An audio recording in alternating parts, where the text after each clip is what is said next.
హోషేయ గ్రంథము 9వ అధ్యాయము. ఇశ్రాయేలు అన్యజనులు సంతోషించున్నట్లు నీవు సంభ్రమపడి సంతోషింపవద్దు.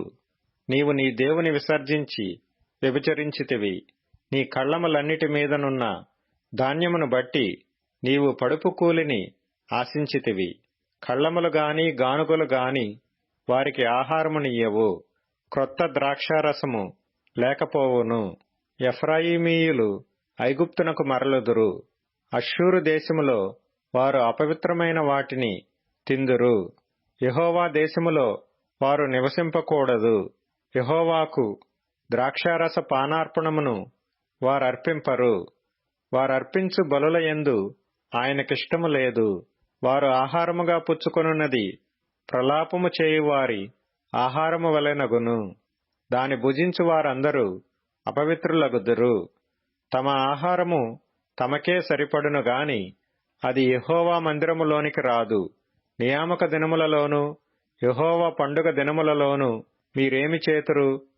లయము సంభవించినందున జనులు వెళ్లిపోయియున్నారు. ఐగుప్తు దేశము వారికి కూడు స్థలముగా ఉండును. నోపు పట్టణము వారికి శ్మశాన భూమిగా నుండును. వెండిమయమైన వారి ప్రియ వస్తువులను దురదగొండ్లు ఆవరించును. ముండ్లకంప వారి నివాస స్థలములో పెరుగును. శిక్షాదినములు వచ్చేయున్నవి, ప్రతికార దినములు వచ్చేయున్నవి. తాము చేసిన విస్తారమైన దోషమును, తాము చూపిన విశేషమైన పగను ఎరిగిన వారై తమ ప్రవక్తలు అవివేకులనియు దురాత్మననుసరించిన వారు వెర్రివారనియు ఇశ్రాయేలు వారు తెలిసికొందురు. ఎఫ్రాయిము నా దేవుని యొద్ద నుండి వచ్చు దర్శనములను కనిపెట్టును. ప్రవక్తలు తమ చర్య ఎంతటిలోనూ వేటకాని వలవంటి వారై యున్నారు. వారు దేవుని మందిరములో శత్రువులుగా ఉన్నారు. గిబియాలో చెడు కార్యములు జరిగిన నాడు జనులు దుర్మార్గులైనట్లు వారు బహు దుర్మార్గులైరి.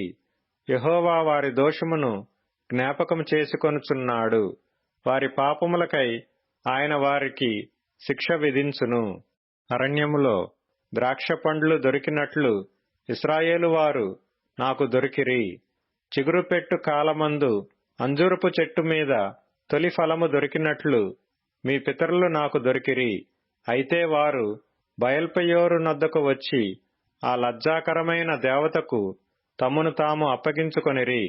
తాము మోహించిన దాని వలెనే వారు హేయులైరి. ఎఫ్రాయిము యొక్క కీర్తి పక్షివలే ఎగిరిపోవును. జననమైనను గర్భముతో ఉండుటయైనను గర్భము ధరించుటయైనను వారికుండదు. వారు తమ పిల్లలను పెంచినను వారికి ఎవరినూ లేకుండా అందమైన స్థలములో వారిని పుత్రహీనులుగా చేసెదను. నేను వారిని విడిచిపెట్టగా వారికి శ్రమ కలుగును. లోయలో స్థాపింపబడిన తూరు వంటి స్థానముగా నుండుటకై నేను ఎఫ్రాయిమును ఏర్పరచుకొంటిని.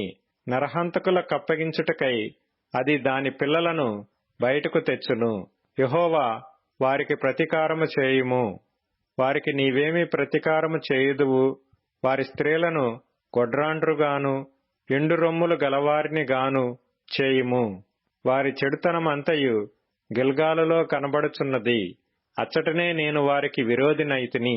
వారి దుష్టక్రియలను బట్టి వారినికను ప్రేమింపక నా మందిరములో నుండి వారిని వెలివేతును. వారి అధిపతులందరూ తిరుగుబాటు చేయువారు. ఎఫ్రాయిము మొత్తబడెను. వారి వేరు ఎండిపోయెను. వారు ఫలమియ్యరు.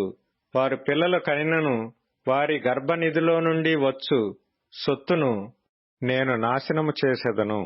వారు నా దేవుని మాట నాలకించలేదు గనుక ఆయన వారిని విసర్జించెను. వారు దేశము విడిచి అన్యజనులలో తిరుగుదురు.